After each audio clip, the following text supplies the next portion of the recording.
Magtatatlong linggo na ang mga tumitinding karahasan sa gitna ng kabi-kabilang protesta sa Iran.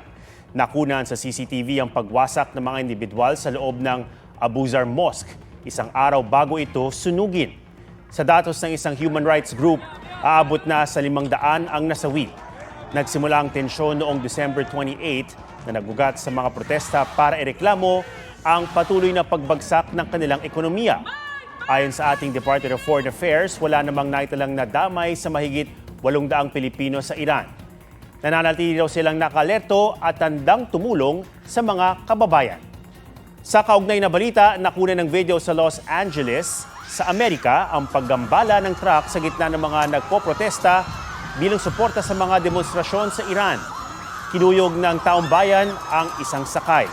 Hindi pa tiyak kung may nasugatan o nasawi. Si US President Donald Trump nagbabalang makikialam ang Amerika kung hindi pa rin hihinto ang gulo sa Iran.